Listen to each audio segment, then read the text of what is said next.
just keep it informal. Okay. Okay, we're going to get started. Thanks everyone for joining this last session. We have actually a final keynote address from afar. We invited Professor Richard Falk to join us during the conference, and he agreed to be with us, but unfortunately, due to some personal circumstances, he was unable to be here in person. So what we're going to do is to show you he's very kindly sent a video contribution specifically for the conference. So we're going to hear from him for some remarks on the themes of the topic, and he's followed the agenda and things like this. And then we're going to have some very brief, very quick wrap up that I'll make from some of the conclusions or reflections. At least there's no conclusions. From the last days, and then we'll have any final comments or questions from those of you who are... Probably more of a Q&A, last Q&A session, because I think rather than wrapping up, I think this is more opening up things. So we'll have more things, people who who couldn't kind of comment on things earlier on, people who have ideas that think would be interesting to share.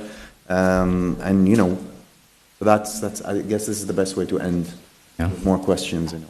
We won't sit here while we hear from Richard, but we'll... wait, first, for those of you who don't know Richard Falk, he doesn't need much introduction to most of us, but for those of you who don't know him, he's Professor Emeritus in International Law at Princeton.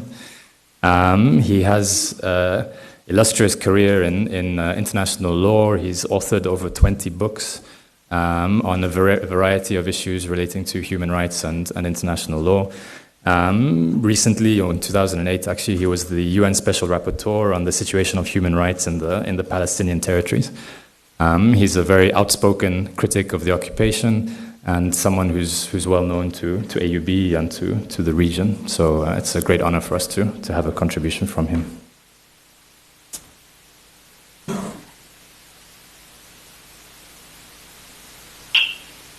Let me convey my greetings to all of you assembled in Beirut and express my regret that I can't be with you in person, not only for the opportunity to talk directly, but also to give me the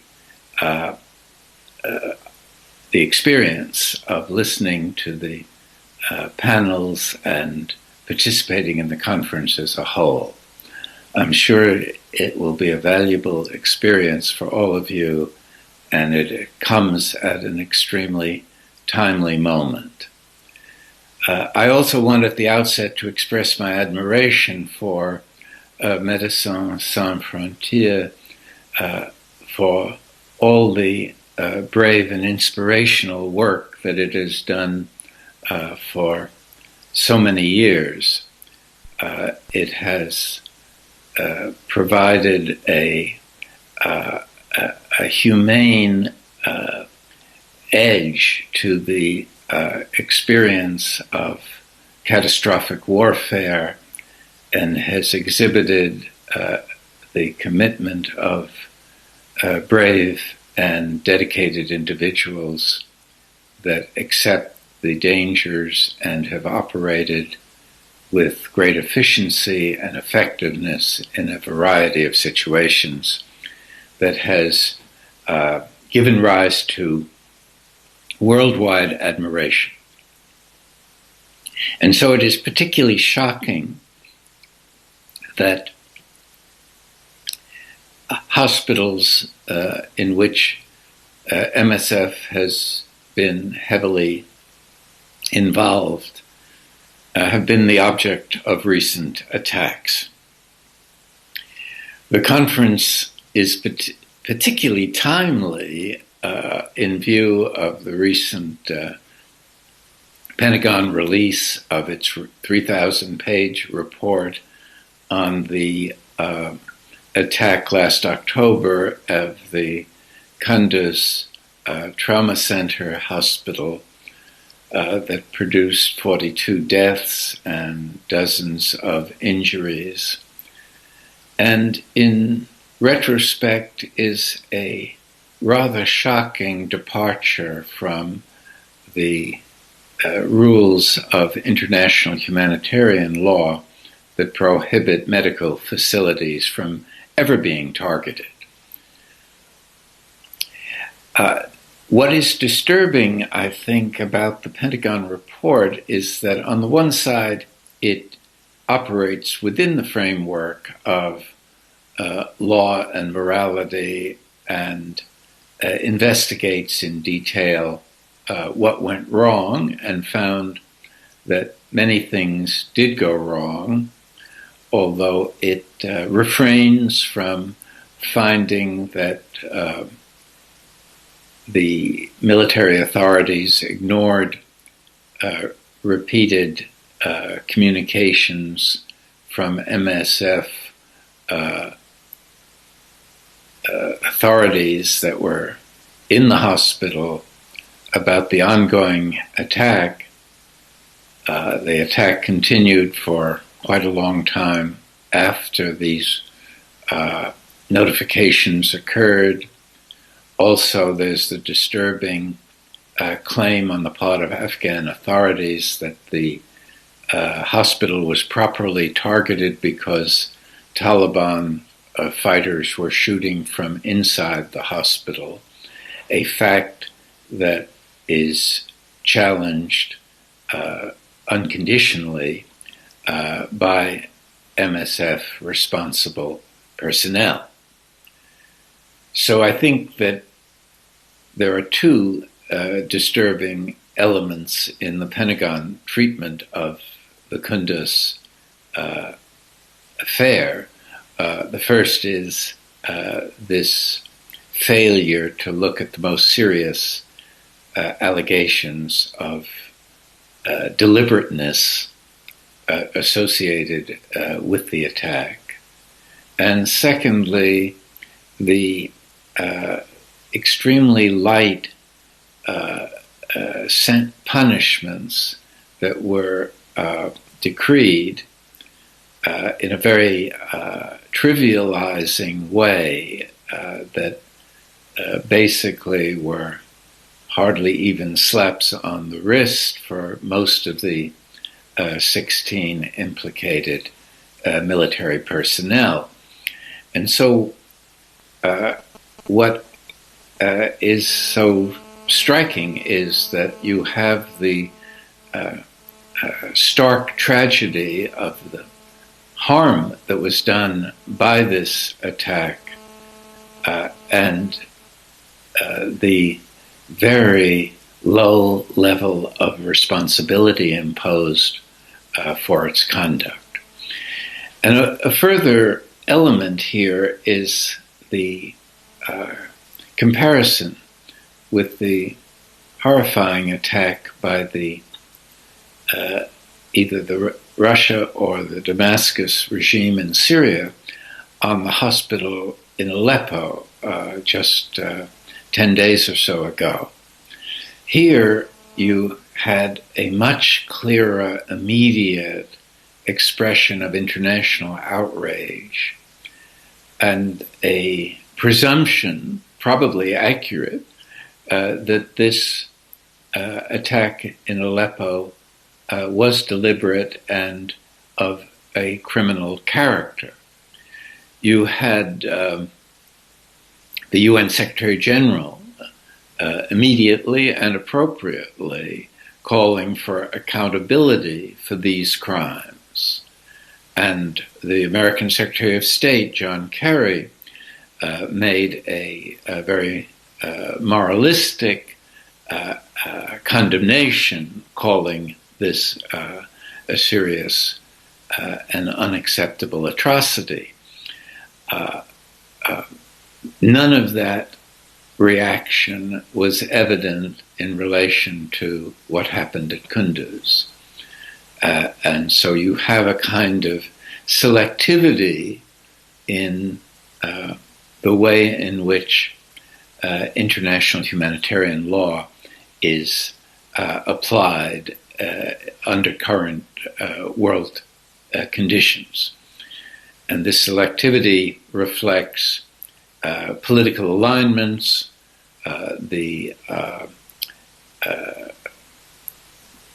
the ways in which the geopolitical forces in the world see the actions of their friends and their enemies. But it undermines the notion that law entails treating equals equally. That's what it means to have a functioning legal order. And that is what I believe people of goodwill should be striving to achieve at this time. There are some developments that are perhaps encouraging.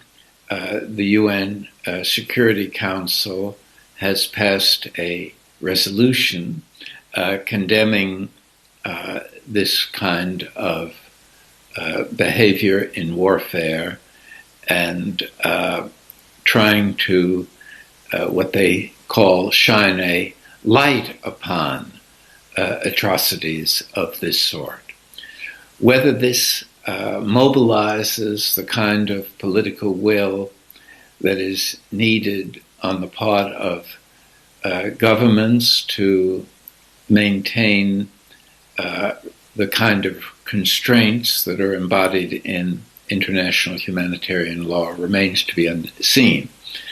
And there is no doubt that the kind of warfare that's taking place in countries like Syria and Afghanistan places great pressure on the traditional framework of international humanitarian law as it's embodied in the Geneva Conventions and the two protocols of 1977 that were to extend those conventions to combat situations internal to a given state. And the general law of war that provides a overall framework. What I think we need to recognize is that the kind of warfare that's taking place in these combat zones has the danger of completely overriding the limits that were so the limits that were constructed with such great effort in the past century. We should, I think, recognize that it's always been problematic to induce respect for law in the face of warfare, that there is this primacy accorded to military necessity as seen by the military commanders who seek victory at any cost in wartime situations and in war zones. Cicero, the Roman orator, long ago commented on the fact that law is silent in times of war. And it's against this silence that the development of international humanitarian law took place in the course of the last century, that there was a consensus among governments that it was important and possible to set limits that would avoid excess suffering and try to instill in the behavior of military commanders and their personnel a respect for these limits. And there was a belief that that would be a practical endeavor because the treatment of others in wartime situations is either reciprocated by the enemy or ignored. In other words, if we treat the prisoners of our side in a horrible way, then it provides an incentive to the adversary to also treat prisoners in a horrible way. And much of international law depends upon that logic of mutuality and a sense of reciprocity. What I think has emerged in recent combat and the kinds of wars that are being waged in the world today, which are not the conventional wars by and large between organized political communities in the form of sovereign states. They're rather multi-dimensional struggles for the establishment of new political orders, of control of the state, of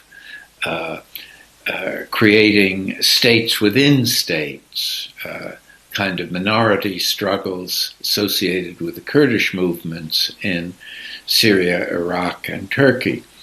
So that one has a different kind of warfare that probably requires a different legal framework, or at least modifications of the traditional legal framework. The use of drones to strike in any part of the world that is thought to have forces hostile to the policies and goals of the United States impose threats to America or its allies is also stretching beyond the limits of law because of the notion of neutrality, the notion that force should only be used in situations of self-defense. That's the basic UN Charter principle. So there is a lot of room for rethinking how to construct an effective legal framework that allows humanitarian aid and services to be conducted with reasonable safety.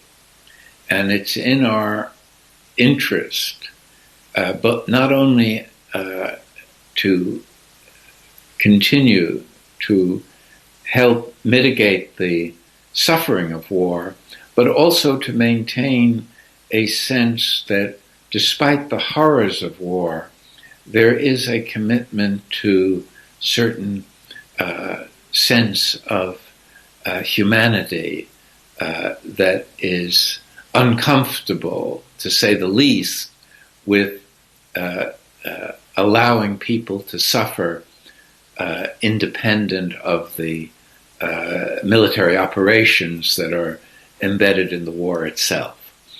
And so I want to emphasize two conclusions. The first is that it is important to fulfill the expectations of international humanitarian law by imposing serious, independent responses in the event of serious violations of minimum principles such as were involved in these attacks on hospitals.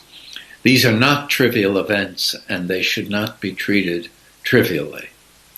Secondly, I think the time has come to convene a new international conference that has the task of re-examining international humanitarian law in light of the sort of prolonged conflicts that have been going on in many countries in the world and do not seem to be adequately addressed by the law that now exists. And I think the very effort to create a new framework that would govern the conduct of war might stabilize the situation sufficiently so that humanitarian aid can be undertaken with a sense that this work will receive the protection and respect that it so richly deserves. Let me end here and thank you for your attention, and again my regrets not to be with you in these coming days. And I wish the conference the greatest possible success. Let me convey my greetings to all of you assembled in Beirut and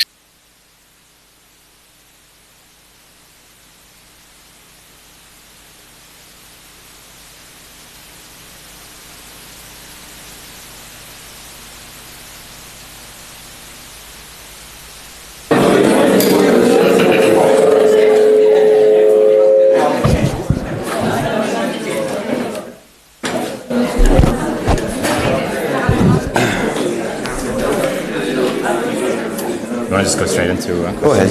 Yeah. You want to say some couple of things? I can maybe share some. Okay. As Omar said, we're not going to be making any conclusions or closing in any traditional sense. I think this is the beginning of a longer conversation. Okay, we're gonna, guys. Can we finish up? So. I wanted to share just some final, from my side at least, thoughts or reflections before we have a open discussion and we hear any comments from the audience that haven't yet been shared.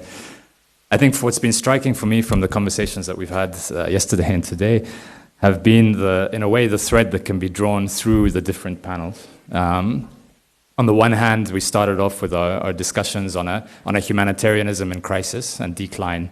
Where humanitarian aid is failing and often retreating in the areas where it's often needed the most. We then moved on to a panel where we understood, and Richard's touched on it in his video presentation, on how humanitarian workers and health workers are coming under attack in the areas where we are operating, due in large part to the changing nature of warfare. And we saw how the fragility exists in the legal frameworks that exist to supposedly offer some kind of protection to health workers in conflict. But then we also understood from this morning's session how populations are being trapped in many of these environments by policies and decisions, and as I said in my comments earlier, in kind of layers of siege. But the medical needs of these populations and the wounds that we've heard about, in its broader sense of the term, are not necessarily confined to specific geographic spaces and locations. And then finally, the last panel, which I thought was an excellent way to conclude the different discussions in terms of the emerging medical trends and needs.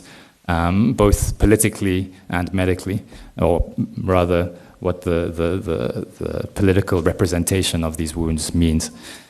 So the question for me after the last 2 days that remains for us to continue to discuss, I think, going forward, is what remains behind, where there's a retreating, often, response in these environments, an increased attack, let's say, on aid workers and health workers on the front lines, and changing natures of the medical needs that are continuing to exist in these environments. And I think that's where the collaborations like between MSF and the work that Omar and Hassan and others have been doing is such a key way for us to be able to think about these changing natures of humanitarianism, or ecologies, as Omar calls it, of humanitarianism and conflict. So that's just what I wanted to reflect a bit on, for me at least, what some of the threads that can be drawn. It's very broad, I understand, but I think it offers a really interesting platform for us to launch into future reflections and discussions on these changing natures. It's changing, which means by default we shouldn't have the answers to it all. that's just some thoughts. Omar, I don't know. Yeah, I mean, I'll just a few words. I think the recent events with the bombing of the hospitals. I mean, this is as we also said, this is not really necessarily new. But these events, I think, what we can call them a diagnostic events. These are events that just really show where the limits are and the requirements of transformation and rethinking paradigms. And as we just heard from Richard Falk, the idea of rethinking the international humanitarian law under these long-term conflicts is something should be a necessity, at least within the international community. And I think as academics and practitioners, we also need to be thinking about what does it mean really to have this long-term form of living and care within these kind of conditions of war. What does it mean for populations to be under decades and decades of humanitarian relief? I mean, to take the Palestinian case to take it under consideration. I mean, since 1948 until now, the mode of living, the mode of relating to health, the mode of relating to welfare, the mode of relating to is always mediated through the UNHCR, through the international relief. So are we really witnessing a kind of a transformation of populations in the world that will continue to live under humanitarian relief and aid? So I think the question of change, and that's the kind of the title of the Changing Ecologies of War and Humanitarianism, is central to be thinking about what does it mean for us to be engaged in these places for a long time. I know for many of you who are professionals or maybe move from one conflict to the other is one thing, but I guess those who are stuck are those who are in these places. And what does it mean for them even to have the humanitarian regimes change all the time around them? So I just wanted to kind of maybe throw this and raise also maybe, and we apologize for the shortcomings. For example, I would have wanted definitely to talk a little bit more about mental health. That would have been really an interesting theme to bring in. But I think this is, we tried to find also someone, and we thought about it, but it was just last minute, and by then we were even struggling with our own discussants and all of that. And the other theme that I think would be also fascinating to explore is the question of pharmaceuticals. Because I think, and I said this probably when Joanne was here, is that we are dealing with a very interesting medicalization forms of war, where and this links to the mental health issue. And I think I kind of always raise a red flag around mental health, because in many ways we need to be careful not to medicalize the psychological relationship to war, to think because we know we need to be asking the question: is this an abnormal reaction in these kind of situation, or is it a normal reaction to an abnormal situation? I think this is a very important question, and not to kind of convert a lot of those who are experiencing war as just people who are constantly under trauma or all of that, because it becomes part of their everyday living and experience, So I think that is an issue that I probably would have liked to investigate, or at least kind of see what the audience would think about. And the other side of this is that many of the fighters who fight these wars are under also medications. I mean, we know that the drug of choice right now is Captagon in these conflicts. And back in the Civil War, it used to probably be hash and cocaine and all of that. These kind of traditional classical drugs. Now we're dealing with a pharmaceutical generations. And I think the antibiotic therapy also testifies to this over medicalization of war and the kind of the consequences of having that magic bullet idea of a pill that will solve the problem. And I think these are kind of questions that I've always wanted just to also share on the table. Not very well discussed at this point, but and I probably will stop here and then open it up to conversation. And okay. Roger.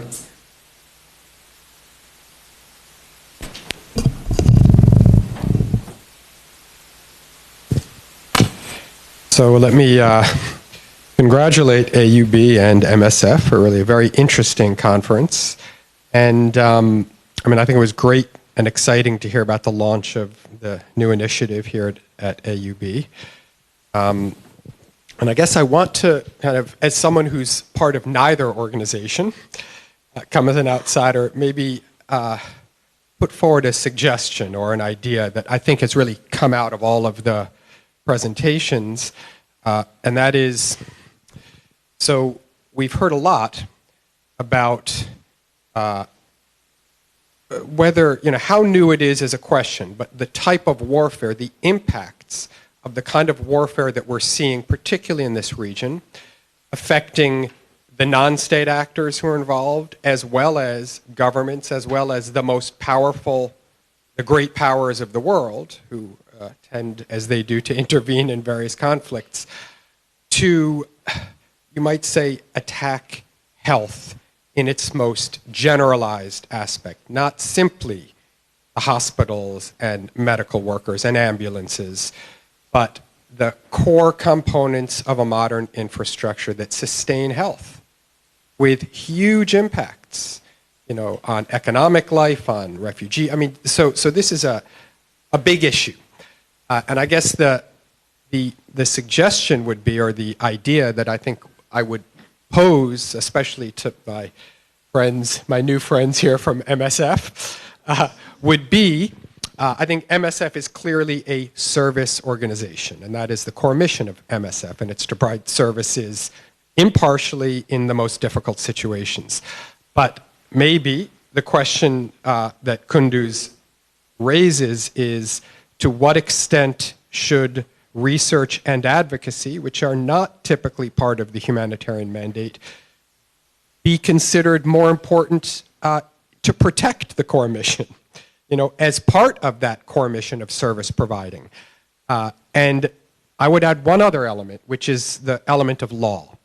So when I gave my presentation, and I was really kind of talking about how, to be frank, useless law has been as a protective mode historically. One reason for that, it's not the law itself necessarily. The law is quite vague. The law balances military necessity and humanitarian principles. It's in the implementation and enforcement of that law. And given that there is no impartial outside body to do that, it's all been on states and militaries. That's it. There is no countervailing pressure. The peace movement doesn't deal with this issue because their purpose is stop wars, but not looking to restrain acts within war. The human rights movement doesn't touch this issue. The humanitarian groups tend not to touch this issue because it's seen as political. So I would say my suggestion is it shouldn't be seen that way. And I would hope that not only MSF, but MSF as a leader would start thinking more about being, and ICRC is not going to do this.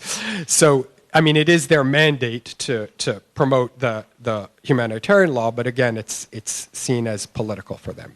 So, of course, there are difficulties and issues here that, does it affect our fundraising? Does it affect the image, et cetera? But I think it would be not only important for the whole world if we had that kind of pressure coming from groups like MSF, but certainly important to the core mission and the people that MSF is hoping to serve. So I just put that out there as something to be thought about and considered by everyone here, and especially the MSF folks.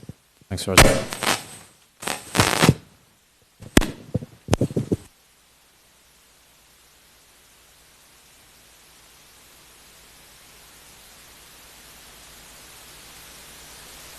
Talking about the medical aspect and the clinical aspect and all that, and I really appreciate it tremendously. I would like to suggest something.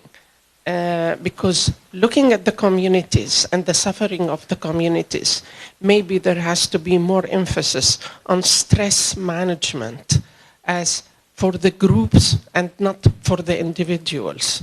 Because when you lose a dear member of the family, or whoever it is in the military or whatever, the coping people who are staying behind, or those who left their houses or destroyed, their houses have been destroyed.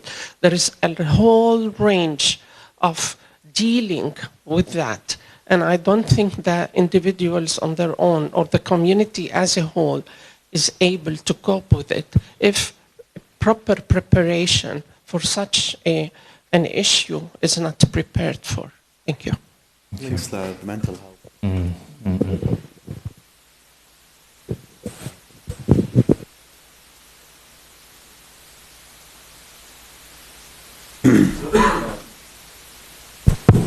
Okay. Thanks for the opportunity and for the conference. It was really fantastic, reflecting on different aspects of the changing ecology of war and humanitarianism.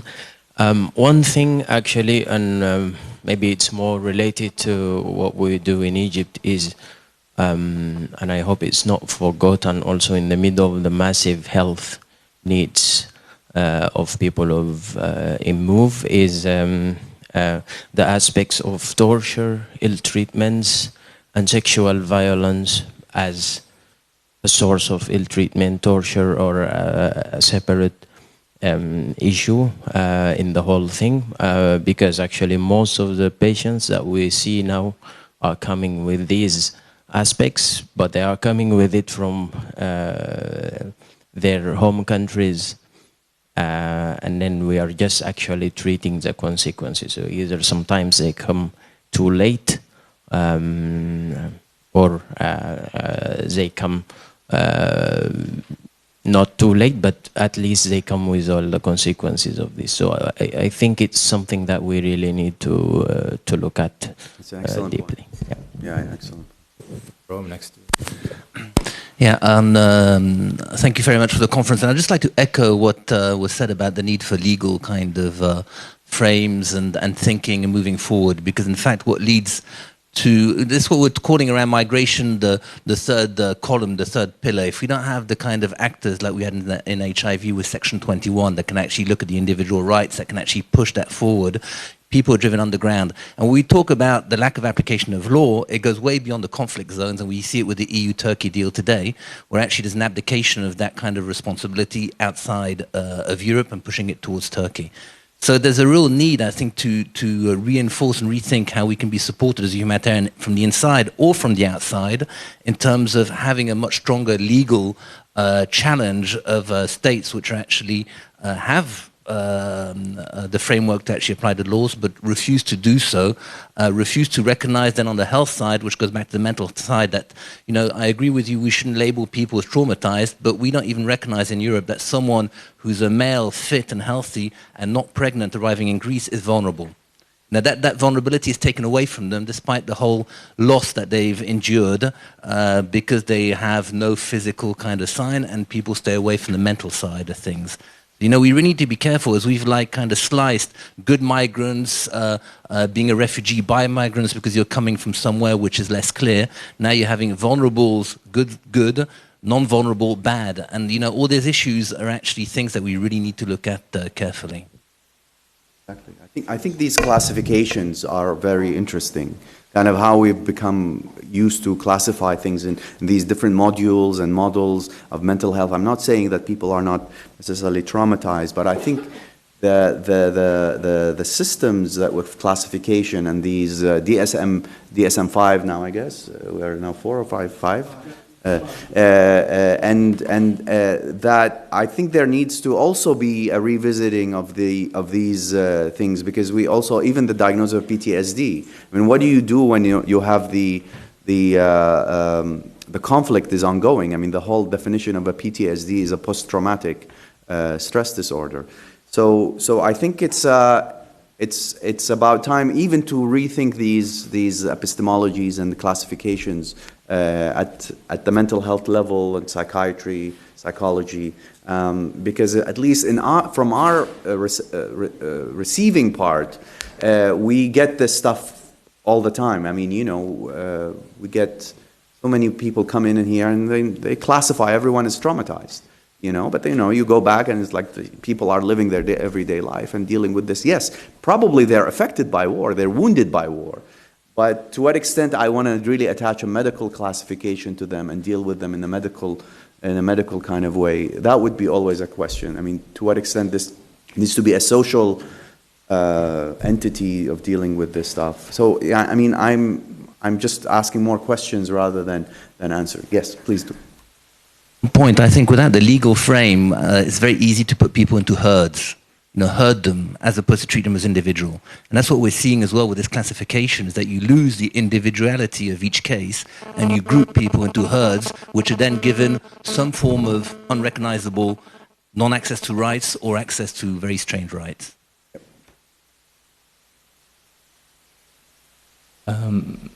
Yeah. Sorry, there's one point there, and then we'll come down. Well, Our rapporteur? Sorry. We've been silent. Well, I'll try to be very short about this, but I know this is the third time to have the event held in Beirut. It's my first time to attend it.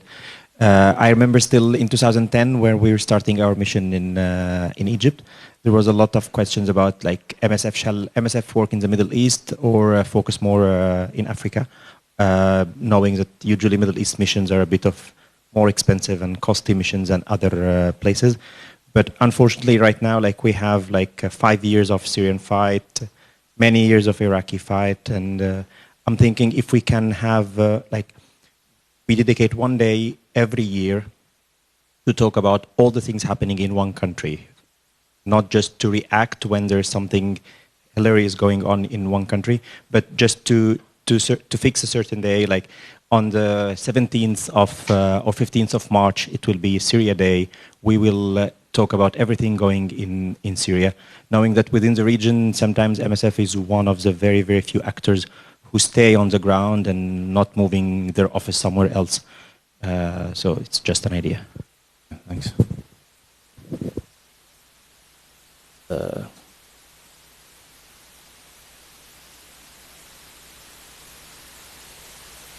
Thanks.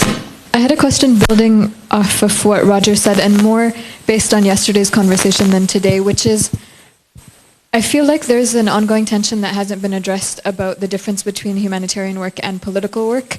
And the word solidarity was mentioned a number of times yesterday, but there is a core way in which solidarity requires taking political/ideological positions, staking a certain claim about where one stands. And the description of MSF's work and the broader framework of medical humanitarianism is clearly one that is not trying to use a language that I think the language of solidarity demands, which is to say that I take a position, I'm not in solidarity with ISIS. I'm not, my solidarity is with a set of movements on the ground, a specific set of actors who are advocating and organizing for a specific set of principles. And I don't think that can be applied to the provision of medical care in conflict zones, given that MSF has very clear mandate to provide on both sides. So I'm not sure why these two things seem to be there's like a slippage between the two, and whether the work of advocacy, as Roger suggested, is really possible while maintaining the neutrality of service provision. Maybe I can react a bit to this before because I think it's a key point, and this is actually an ongoing debate in MSF. So this is not one but I agree with you in most of what you said, except for me, I think there's a difference that can be made potentially between political solidarity or solidarity that requires a choosing of sides in a political sense, and a kind of social solidarity that would be implied by the act of treating both sides, for example. The act of MSF providing treatment to people that are by default excluded from, or by choice, sorry, by design rather, excluded from accessing certain care and treatment in a conflict or in any kind of context. I think the very act of providing that kind of treatment is an act of solidarity with communities, people that are by design excluded from access to the basic essential life-saving services. That's what I referred to yesterday as the kind of humanitarian resistance, the act of resistance that is inherent in humanitarianism. But I agree with you fully that at the core of MSF's work in conflict is a necessity to also remain politically neutral. We can't choose sides in a political sense in Afghanistan. We can't claim solidarity with the cause of one side or the other and expect not to become the target of one side or the other. But even that choice is in a way being taken away from us by the way in which conflict is evolving. So we can claim neutrality in Afghanistan, but we're being imposed on us a frame of treating terrorists or this kind of with us or against us narrative that we're seeing more and more in conflicts. So even our ability to be neutral is something that we have to fight for, and something that we have to politically neutral. I don't think we should be neutral to neglect marginalization, social conditions that result in a lack of access to healthcare. And it's almost time, so I'm going to stop talking because I could keep going for a while. We can continue. No, we can keep going. We can have an extra 20 minutes maybe or something. Okay. Yeah. Rita. Hi, so just in response to a couple of the comments before from here and here, I'm currently working with MSF on a project in Barajne, which is in South Beirut. And actually we've started setting up community-level mental health sessions where we are addressing issues such as stress management, parenting. And actually I'm going to not take any of the credit because it's all Bernard who's here. Also, in addition, though, we've been finding within the community that far more women are accessing the services than men. And I think that is partly because of socially constructed gender ideas or whatever else about having strength and being able to admit that you might have a problem and need help. And lots of the men that we work with do, it's difficult to admit that. So that is something that we are trying to work with the community on. So we'll keep you posted if you have any tips or ideas. And thanks for the conference. It's been great. Thanks, Rita. I just wanted to add the fact that, again, I wanted to echo the need to have a piece on mental health in such a conference for all the reasons that have been mentioned. But I think that also there is another piece, which is the fact that there is a need for trained people to deal with the issue of torture. And torture has been really rampant in the recent wars, and I think it takes a specialized person to be able to deal with such a topic, and it has really devastating effects. We're talking about war wounds, and those are wounds that have very long-lasting effects. And it's been a practice, wide-ranging practice, and it really, really needs to be looked at. Another group of people who also require a lot of help are people who have been raped when it's being used as a weapon of war.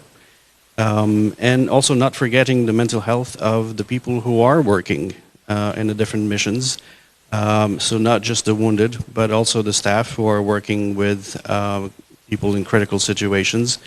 And the kind of burnouts that can come out of that kind of work, they also need help. And then it can range into all kinds of other situations, such as the mental health of non-wooden people, like the people who are being rescued at sea, people who are having to adjust to new environments, and it goes on and on and on. So, I mean, there can be a whole conference just on health piece. Thanks, Bernard.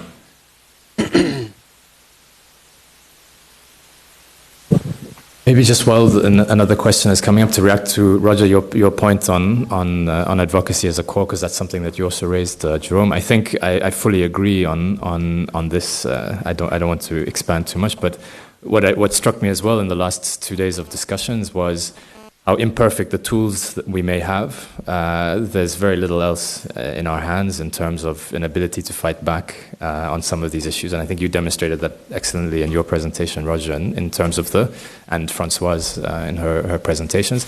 And I think we have to keep in mind what tools we have to extract political costs for these kinds of events. And the extraction of a political cost is something we have to find out how we can build that ability to extract cost as well. And that for me is the advocacy. Yeah. Right, exactly. Right. Because it's not being used. Hence the reality of working with us.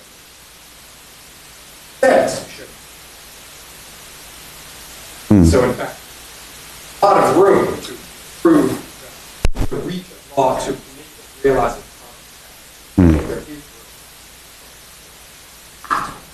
Yeah, and maybe just adding to that, because we were talking about implementation of law.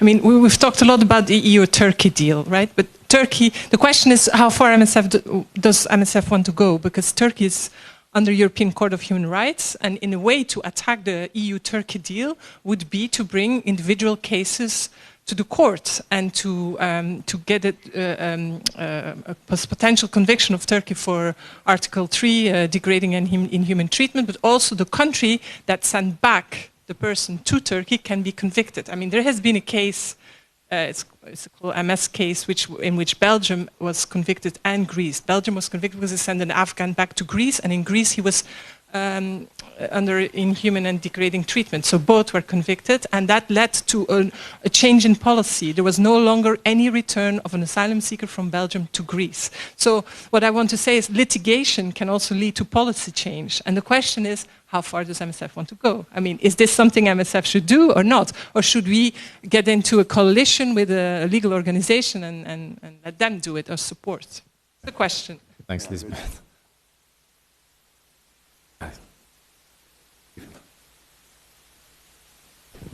Hi, thank you. Just following up on that, we haven't talked very much about the ecosystem of international NGOs. So the organization I know best is Amnesty.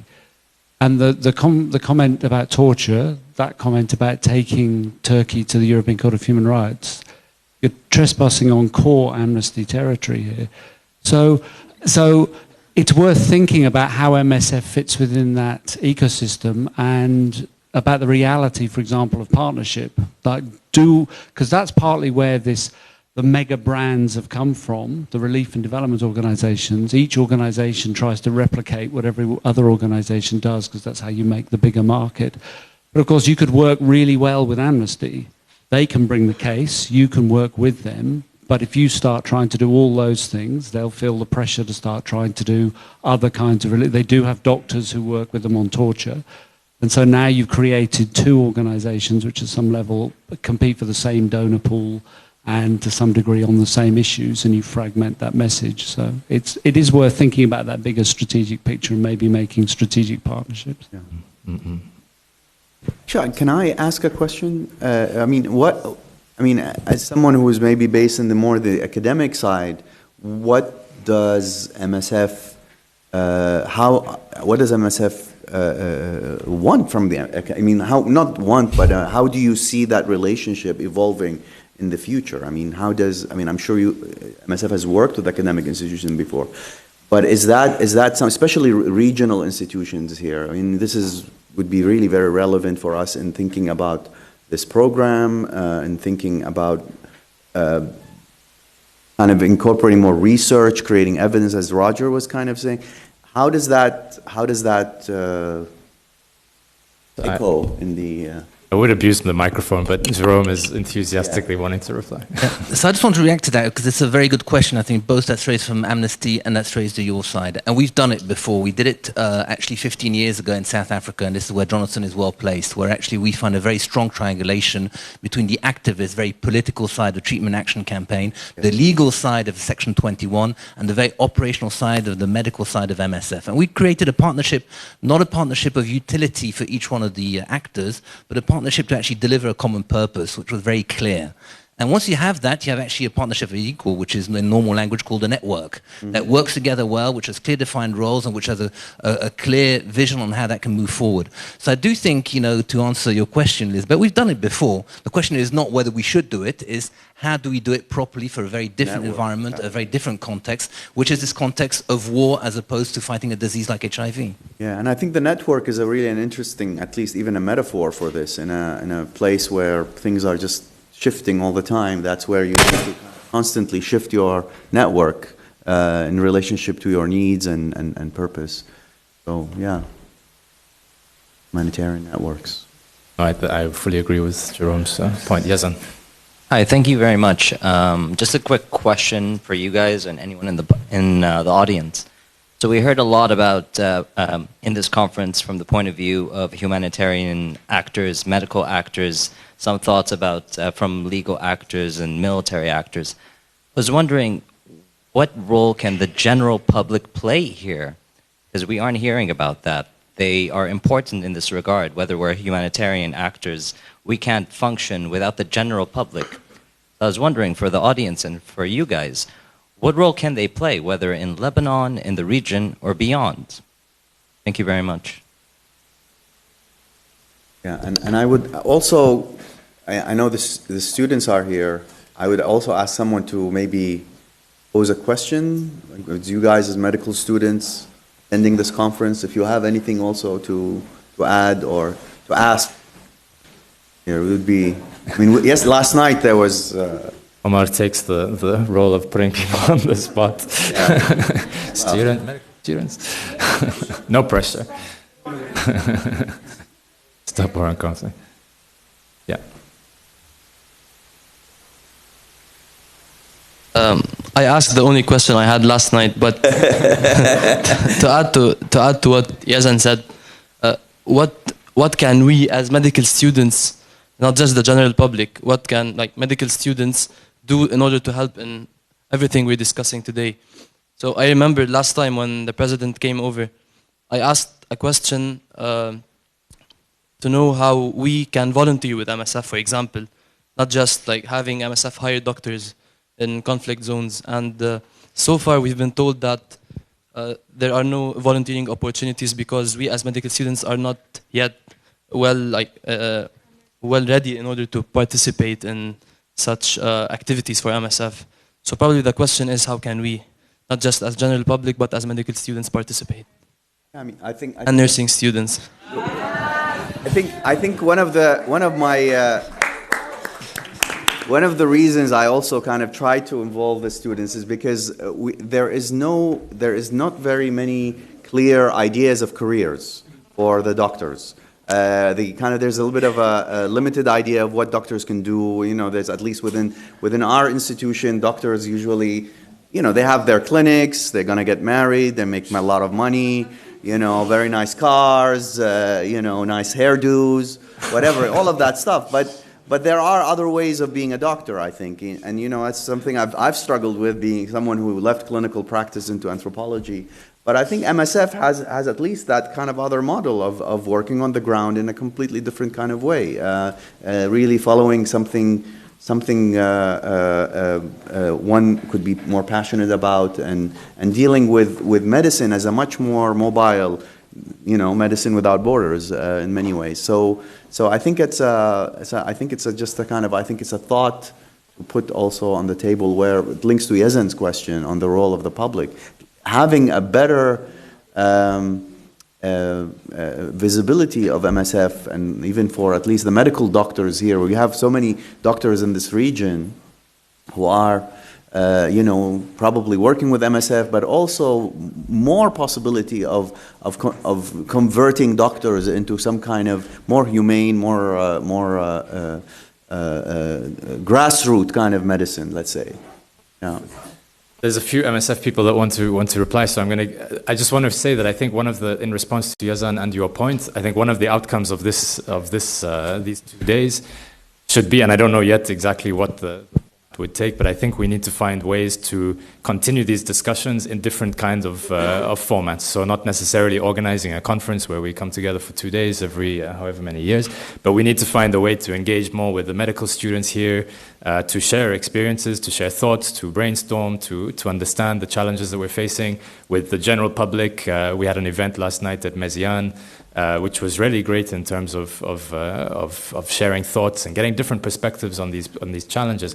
Because I don't think the challenges that we face in war can be solved by a confined group of people thinking and discussing how we can best respond. We're all affected living in this region by the changing ecologies of war on a daily basis. So I think we all need to be part of that conversation. And I think MSF and Yazan, you asked the question, but it's also something that I think is involved in what we're trying to do in Beirut in terms of finding ways to have these conversations and to feed this reflection, and doing it in partnership with AUB and others is critical.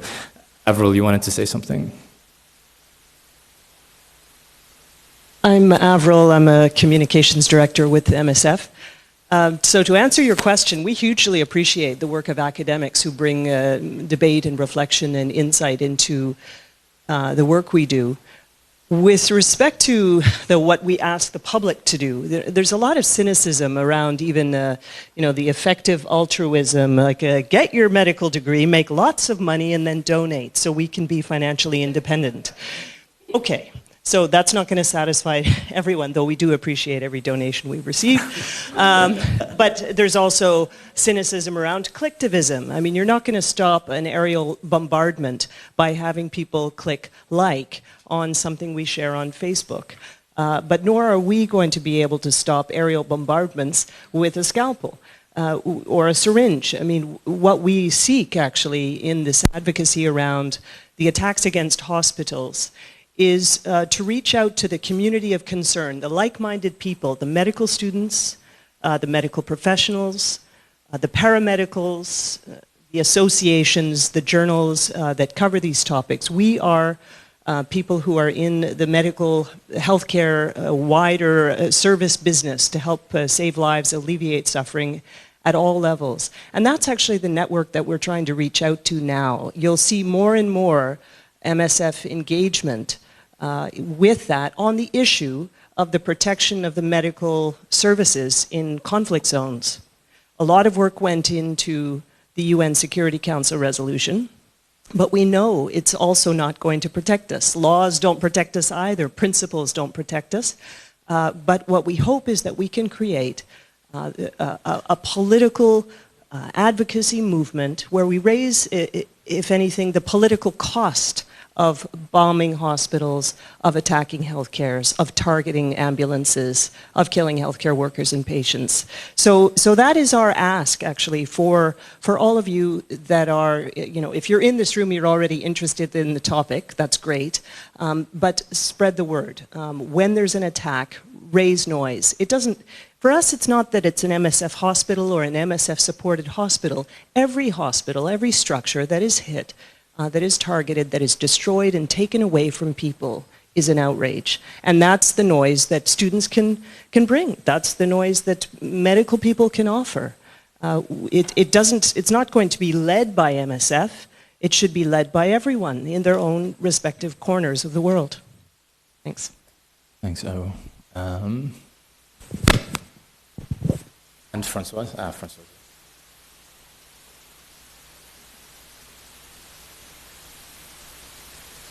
Françoise. Just jump on it because we've discussed a lot of things, and I think the issue of neutrality versus advocacy, political solidarity, and all that will, of course, remain a core tension within MSF and for others also. But for us, it is a dynamic tension. We are operational. There's a cost. We are not neutral because we think that it's nice to be neutral. This is a real condition to survive where we are. And if we don't survive where we are, we cannot deliver any medical care. So it's not because we think that we want to resemble the ICRC. This is a condition to survive in the middle of the fight. Okay. This doesn't mean that we have no opinion and we do not defend anything because we are forced to shut up. And we have, let's say, trade our words for our presence. This is wrong. Because if you start to be silent, you will maybe not even be able to be present. So this idea that you have to trade your silence for your presence is bullshit. In our MSF history, and you know, when you start trading, you get naked. So we don't trade.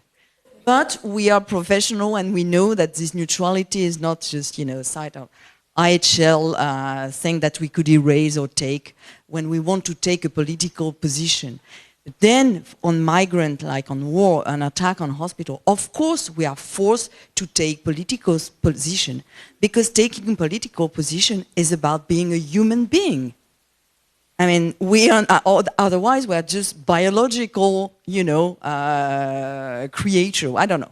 So, you know, the political versus something else is just so strange because it's about us being a collective society or an individual with a conscience. So we should not oppose that also. And regarding, and this is where I come up to this issue of law. Again, law is not a belief. We can believe in God or not, but law is not a belief. It's a tool for collective survival or happy living. Okay.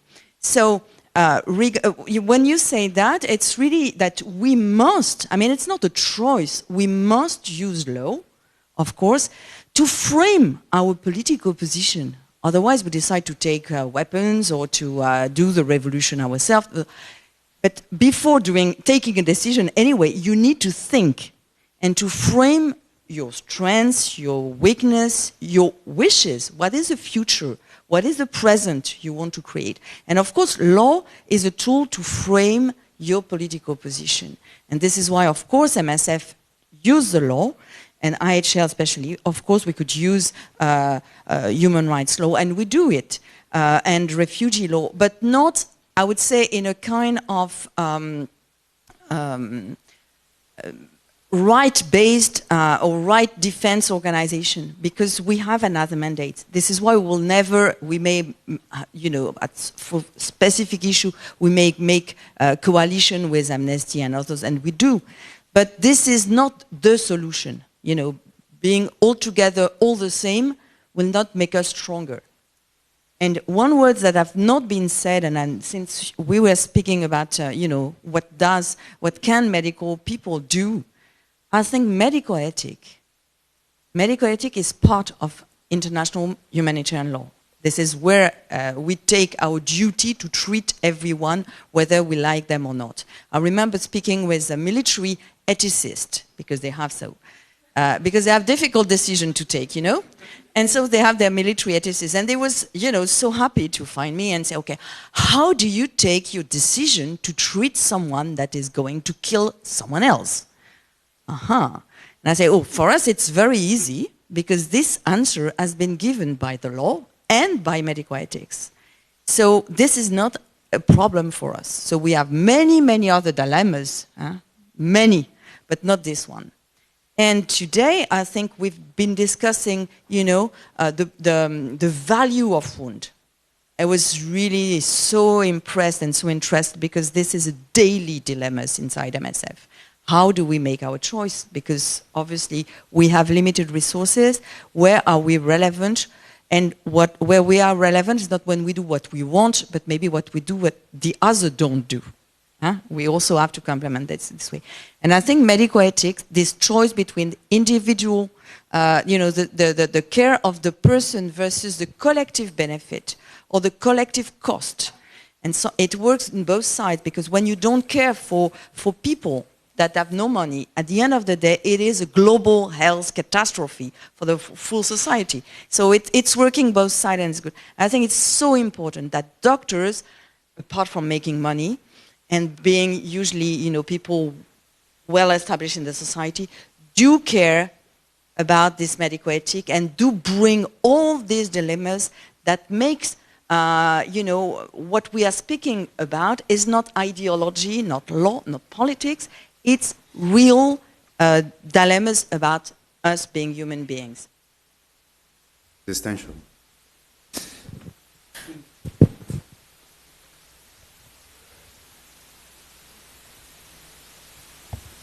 I'm going to come to Rania and then Rania. Oh, do we have a microphone for Rania? Ah, yeah, perfect. Thank you. Hi, thank you very much for a very interesting conference. Wishful thinking, so not speaking on behalf of MSF, speaking to MSF and to Omar also. One of the things that was very interesting for me in this conference was anthropology. Like Vin Kim was saying about in the Guinea example where we go into an emergency and in our assessment we focus on the medical needs. We don't have time to understand, and we often pose this question internally, acceptance. Are we accepted? We can't be accepted if we don't even understand the societies we work in. In Yemen, around 10% of the Yemeni population belongs to a certain group called Muhammadin, which suffer from caste-based discrimination.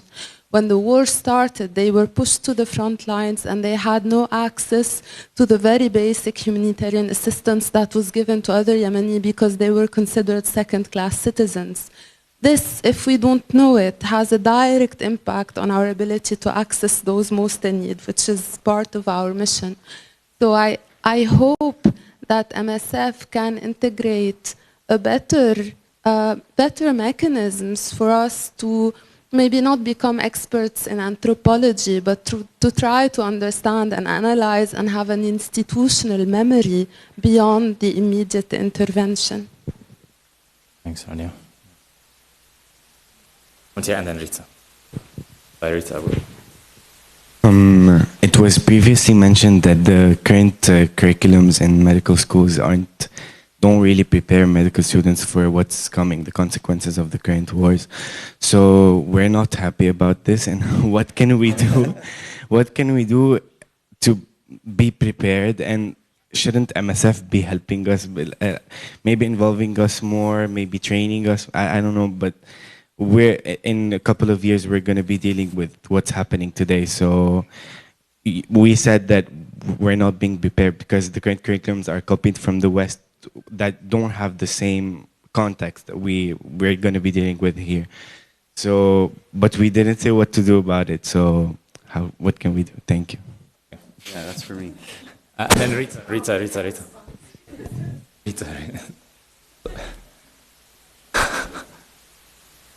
So, as somebody who was a medical student not so long ago, one of the ways that we tried to deal with this was by setting up a Friends of MSF society within our university. And through that, we were able to invite in speakers from MSF to speak on issues which we felt were relevant to global health, to conflict. So it's something which you can definitely set up. And now that there's a new MENA hub in Beirut, you have lots of very highly qualified people who will be in the region who can come along and give talks, I'm sure. Yes.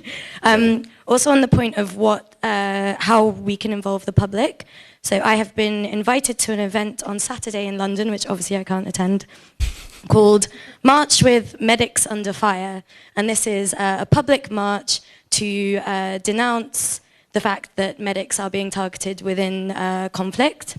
And I think it's really important to think about the strength of this because fine, MSF is obviously going to stand up and say, no, this is a terrible thing. But once you have people who have nothing to do with MSF standing up and saying this is a terrible thing, then the people in power are going to start listening. So I think the public and popular movements have a really strong part to play with tackling the issue. Fully agree. And the Friends of MSF is a great idea. It's a great idea. And just to add something about the medical curriculum, I mean, one way to say this, like when, I studied medicine in Iraq. So again, the textbooks were all these classical Cambridge University books about health. And then, you go out in the practice, when you do your internship, you realize, Okay, I don't have a Foley's catheter, I don't have IV fluid, I don't have syringes, and there is a complete schizophrenia with what you read in a medical textbook and what you see in your reality. I mean, for example, I learned from my colleagues that using a pediatric nasogastric tube as a Foley's catheter is I mean, it sounds horrible, but it was like one of the only things you can do at that time to empty a kind of a full bladder. We re-sterilized gloves, reused stitches that were used on one patient, had to sterilize them again and use them on other patients. And this is the kind of stuff that you learn in terms of practice. So I think medicine is not just about theory. It's a craft. It's a craft that you learn through experience and experiencing things on the ground and innovation. And I think improvisation will be very important. But having said that, it is very important to at least inject this idea of also being creative in the medical curriculum, because part of the problem of medical education is this tension between certainty and uncertainty. You have evidence to produce certain knowledge and to say this will give you this kind of, but on the ground, this is not necessarily the reality. There's a lot of uncertainty in the medical practice, and the issue of medical ethics comes into this, and this is why we now are doing ethics, but are we doing it well, would be the question. That's why we're thinking social medicine, because in terms of social medicine, this is where you link the social aspect with the biological aspect. But of course, we don't have infrastructures. All of these things, they become buzzwords. Oh, this is the social medicine, for example, should be all medicine through and through. This is what you take in because it's medicine in context. So I think this idea of medicine in context is missing because, we have with many reasons for that. We are post-colonial states. A lot of these medical institutions have been established by colonial powers, and we continue to kind of follow models that are happening in the West rather than adapting to our own reality. So I think these are really very important issues, and how do we revolutionize medicine in many ways, and not necessarily a political way, but at least even as a technical, as a craft. How does it be rethought? And I think MSF have that experience. I mean, they've worked in places, they've invented things that are relevant to practice, but I don't know to what extent this evidence becomes documented in terms of archives, and that seeps back into the kind of more other kinds of medical practice.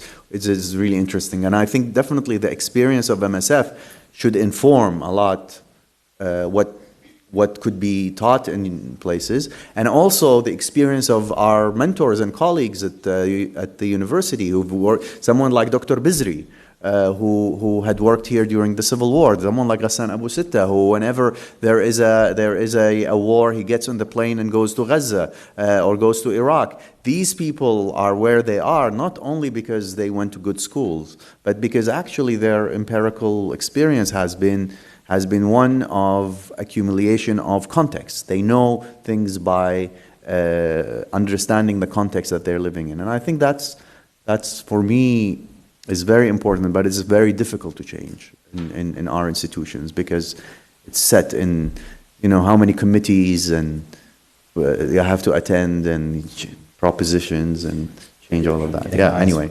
Yeah. We have to wrap. Yes. Definitely. Unfortunately, we're going to have to close. Okay. But it's actually a good note. A good place. Yeah. Going back to the medicine, to the art of medicine, the craft. Okay. Well, thank you very much. This has been very exciting 2 days.